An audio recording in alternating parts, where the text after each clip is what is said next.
un podcast de Cooperativa. Este es el podcast de Lo que queda del día, una presentación de cooperativapodcast.cl, otra forma de escuchar. Hola, soy Paula Molina, este es un nuevo episodio de el podcast de Lo que queda del día. Te invitamos a que te suscribas. Estamos en la grabación junto a Ulises Aldea. Y en el episodio de hoy vamos a hablar de el decreto, el oficio y las propuestas para reducir el presupuesto de este año y el próximo. La preocupación es que se afecten beneficios sociales. El gobierno dice que no se tocarán programas como la PGU o el programa de ajuar o de apoyo al recién nacido, pero el oficialismo insiste en sus preocupaciones. Existe una repartición en el Estado a cargo de la evaluación de los programas sociales. Conversamos con la ex subsecretaria de Evaluación Social, Paula Poblete, hoy en Lo que queda del día. Tenemos eso y algo más. Y los oficios, decretos, recomendaciones o reformulaciones que afectan programas sociales del Estado chileno están en el debate a raíz de los recientes informes que ha entregado el gobierno del presidente José Antonio Kast. Frente a la preocupación de la oposición, el gobierno apunta a que estas son sugerencias y dice que no se tocará ningún beneficio social. Pero respecto al desarrollo de estos programas, ¿a de qué manera se va analizando o realizando su evaluación presupuestaria? ¿Qué tan obligatorios son los oficios, los decretos que se plantean en esta área? Vamos a conversar con la economista Paula Poblete, fue investigadora en el Banco Central, ex subsecretaria de Evaluación Social, que es precisamente una parte del Estado chileno que revisa cuando las políticas sociales funcionan y el buen uso de los dineros públicos. Paula Poblete, muy buenas tardes, bienvenida a Cooperativa. Hola, buenas tardes, Paula. Muchas gracias por la invitación. Bueno, el tema de fondo, tras la polémica, las reformulaciones o sugerencias de discontinuidad, los oficios y decretos que ha enviado el ministro Jorge Quirós, tiene que ver con si lo que se busca es un gasto social que sea más efectivo o si se busca hacer recortes que inevitablemente van a afectar algunos beneficios sociales que ya recibe parte de la población en Chile, la que más lo necesita. ¿Cuál es tu primera mirada respecto a lo que estamos observando en estos días?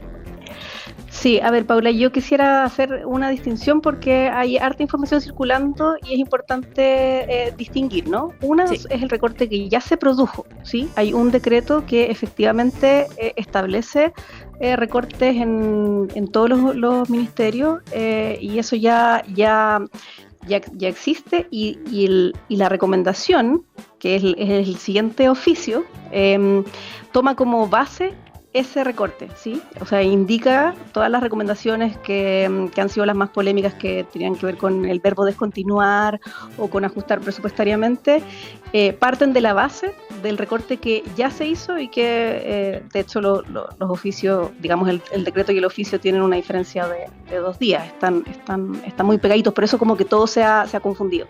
Hay un recorte que ya se hizo y hay una sugerencia de recortes posteriores y para eso todavía falta efectivamente todo el diseño presupuestario que la IPRES le va a presentar al Congreso y la discusión en el Congreso. Ya, ¿sí? Paula, ¿podemos seguir en esa misma línea de aclarar los hechos que me parece fundamental, ¿no? Una cosa es el decreto, que está firmado por el ministro de Hacienda y ese es el decreto que, por ejemplo, en el caso del Ministerio de Desarrollo Social, se ha hecho, digamos, más debatido por la mención al programa de apoyo al recién nacido, los ajuares, ¿no? Exacto, por ejemplo, entre otros recortes, sí. Porque aquí en ese decreto lo que se ha dicho es, esto es lo que hay que cortar, no hay pie atrás, y se tiene que cortar en estos programas mencionados, los ajuares, el Servicio Nacional de Protección Especializada a la Niñez y Adolescencia, Corporación Nacional de Desarrollo Indígena, Instituto Nacional de la Juventud, Chile Crece Contigo. Eso exactamente, sí. Eso ya está. Lo que está en el decreto es lo que ya se recortó. Y lo del oficio es lo que se sugiere para el diseño del próximo año, pero señalando que se parte de la base de que no hay crecimiento en los recursos, sino que el son los recortes que ya se produjeron durante marzo y abril. Ya, ¿sí? Y por eso el oficio es, por ejemplo, el que se refiere a la descontinuidad o reformulación que ha hecho el gobierno en torno a, por ejemplo, el programa de alimentación escolar del Ministerio de Educación. En esa misma lógica de aclarar, por lo tanto, lo del programa de apoyo al recién nacido, los ajuares, ¿ya están afectados? ¿Eso ya está? Porque el gobierno lo que dice es que no se va a tocar el ajuar. Bueno, el gobierno lo que ha dicho es que el ajuar se ajustaría de acuerdo a las tasas de natalidad. Señalan que efectivamente el recorte respondería a que están naciendo menos niños. Pero yo creo que la pregunta clave, Paula, es lo que tú decías al inicio, que también es importante distinguir. Una cosa es la eficiencia en el gasto, que es algo que me imagino todos los que te están escuchando deseamos, ¿no? Que es que efectivamente mejore la calidad de los programas, que con el mismo dinero se puedan hacer más cosas y mejores cosas. Y otra cosa distinta es la reducción del gasto, que eso es lo que se está haciendo de manera masiva y que finalmente se traduce en una disminución de la presencia del Estado en áreas críticas para la ciudadanía, ¿sí? Eso es lo que la señal que nos está dando, porque el oficio que envía Hacienda es clarísimo respecto de señalar que el DESTE son los recursos que hay ahora, posterior entonces a los decretos que ya han materializado el ajuste presupuestario, y señala que de aquí al 2031 el diseño que hay que hacer es un diseño plurianual que no contemple el crecimiento de los recursos. Entonces, no va a haber, o sea, los recursos con los que hay ahora son con los que se va a contar para los 4 próximos años más. Y lo preocupante es que no se están utilizando las herramientas de las que dispone el Estado de Chile para poder hacer la determinación de dónde recortar. ¿Por qué esas herramientas no existen? Existen. Nosotros tenemos, y desde el año 90 que la DIPRES tiene mecanismos de evaluación, desde que el gobierno del presidente Piñera en el 2011 crea la Subsecretaría de Evaluación Social. En conjunto con DIPRES, el año 2012 establecimos un sistema de monitoreo de los programas digamos, sociales y no sociales, y por lo tanto el Estado cuenta con un sistema de evaluación y monitoreo de los programas. Y efectivamente, por ejemplo, el monitoreo, que es por donde pasan todos los programas, hay algunos hallazgos asociados a estos programas. Se encuentran algunos problemas de focalización, se encuentran algunos problemas precisamente de eficiencia, se encuentran algunos problemas de eficacia, pero todas esos hallazgos son, digamos, resolvibles, digamos, mejorando la gestión. La única herramienta que puede señalizar alguna orientación vinculada con el cierre de los programas es la evaluación ex post. Y las recomendaciones que nosotros vemos que están en estos oficios no están dando cuenta de recomendaciones derivadas de evaluaciones ex post, que son las evaluaciones que se ocupan efectivamente de ver los resultados, de ver el impacto en la vida de las personas de los distintos programas. Y si es que en una evaluación de ese tipo se señala que, por ejemplo, el programa no está teniendo los efectos esperados, bueno, ahí sí es como preguntarse qué estamos haciendo. Pero todos los otros tipos de evaluaciones, cuando por ejemplo el gasto administrativo es más alto, cuando por ejemplo se diseña un indicador para cumplimiento objetivo que no está bien formulado, etcétera, etcétera, todas esas cosas son resolvibles en la propia gestión del programa. Ya, ahora tú dices hay diferencia entre reducción de gasto y eficiencia del gasto. Ahora, uno podría decir que un gasto más eficiente puede generar un ahorro de recursos, puede generar también una reducción. Pero aquí lo que se ha planteado es primero cuánto se va a reducir y luego dónde se busca la eficiencia, si lo entiendo bien. Exactamente, sí. O por lo menos con los oficios que nos han entregado no han señalizado mayor información como para que uno pueda pensar que están haciendo más eficiente el gasto, simplemente lo están reduciendo, exactamente. Ahora, respecto a la eficiencia, porque ese es el argumento central del gobierno, es uno de los argumentos centrales del gobierno. Ya bajo el gobierno de Sebastián Piñera se genera un sistema de evaluación, porque también la impresión que queda de todo esto es que estos sistemas nunca se hubieran evaluado, que nunca se hubiera calculado efectivamente si los ajuares eran la cantidad correcta o que no existieran evaluaciones. O, por ejemplo, respecto al programa de alimentación escolar del Ministerio de Educación. Y se cita mucho, es algo que se ha citado desde el oficialismo, ¿no? Esto que existían desayunos que eran carísimos. ¿Eso ocurre? Si eso ocurriera, ¿se habría atajado, se habría identificado? Efectivamente, respecto de la evaluación del programa de alimentación escolar, lo que señala el monitoreo, la evaluación Exture que se llama, es que hay un mercado muy, muy limitado para hacer todas esas licitaciones. Y la sugerencia entonces no es dejar de proveer ese programa, no es dejar sin alimentación escolar a todos esos millones de niños, sino que la recomendación es vea cómo hace más competitivo este mercado para efectivamente tener licitaciones que sean más convenientes para el Estado y que no representen un gasto tan excesivo, ¿no? Esa es la recomendación. Por eso te digo que son recomendaciones que tienen que ver con la gestión del programa, de ese o de otros, digamos, y no necesariamente decir este programa no está cumpliendo con alimentar a los niños, por lo tanto hay que cerrarlo. Te fijas que hay una diferencia sustantiva, porque los programas sociales existen para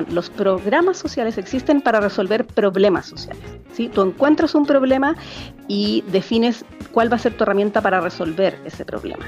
Si tú cierras un programa a propósito de problemas de gestión en ese programa, dejas el problema social existiendo, ¿sí? Lo que no puede ocurrir es que ese problema no tenga una solución. Idealmente tiene que ser una solución eficiente, eficaz, digamos, velando por el uso de los recursos. Pero si no es así, hay que tratar entonces de que ese programa sea más eficiente, más eficaz, pero no dejar de resolver el que los niños tienen que alimentarse todos los días. Claro, ¿sí? Pero ese es precisamente el argumento del gobierno, ¿no? Que no se van a tocar los beneficios sociales, que solo se va a aplicar eficiencia. Por ejemplo, cuando proponen el oficio reducir en un 15% el presupuesto de 260 planes sociales. Aquí está incluida la pensión garantizada universal. ¿Es posible reducir en un 15% el presupuesto de la PGU dentro de estos 260 planes sin tocarla? ¿Solo con mayor eficiencia? La verdad es que a mí me resulta bien difícil imaginar algo de ese orden.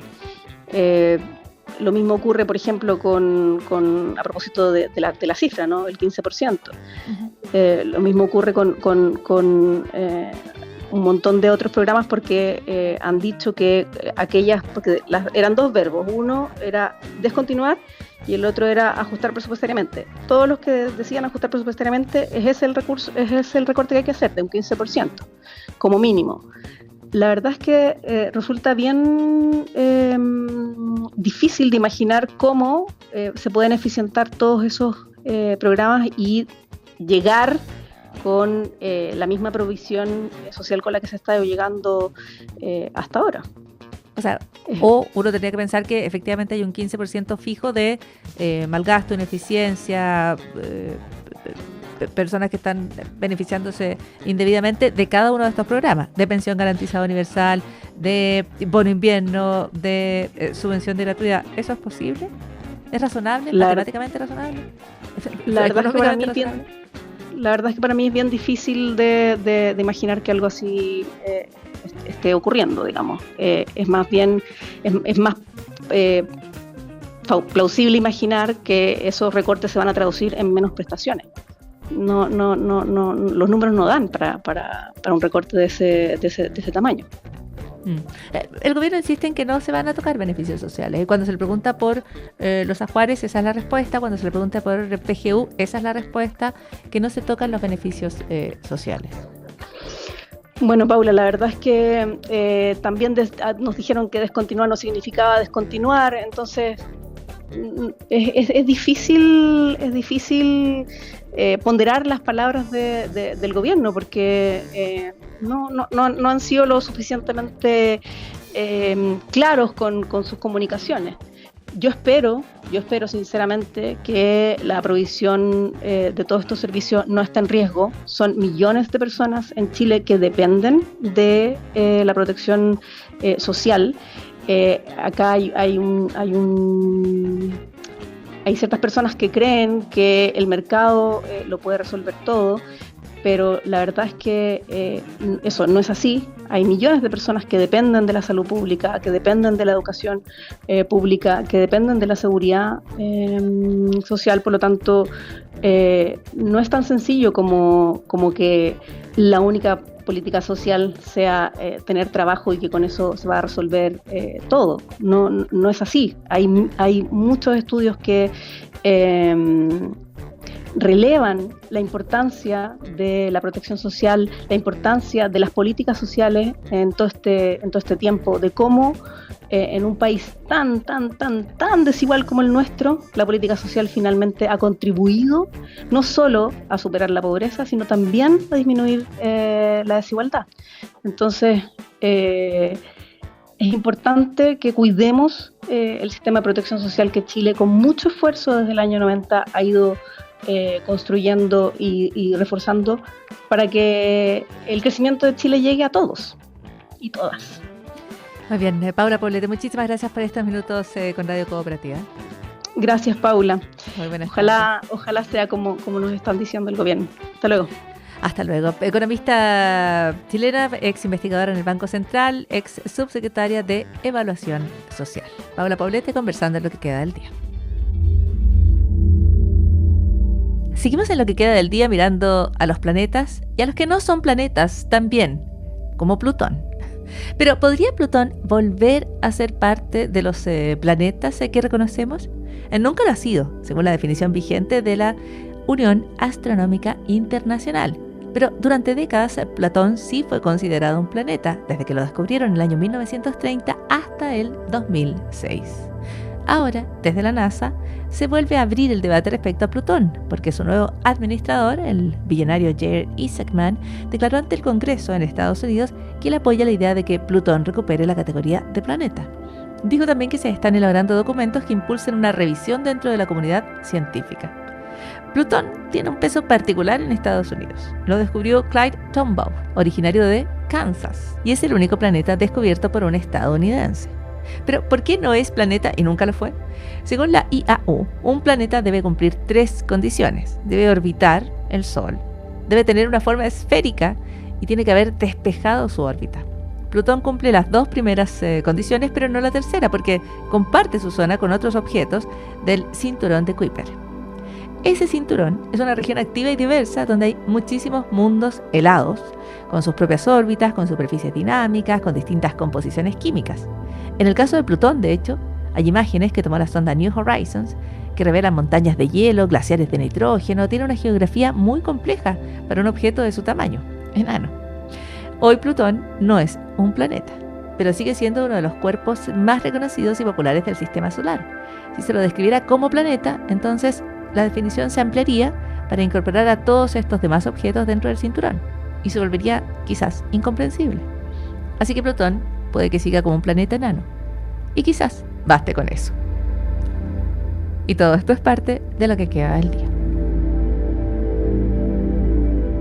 Aquí termina el podcast de Lo que queda del día. Lo escuchas en vivo de lunes a viernes desde las 4 de la tarde en Radio Cooperativa y todos los días en cooperativapodcast.cl.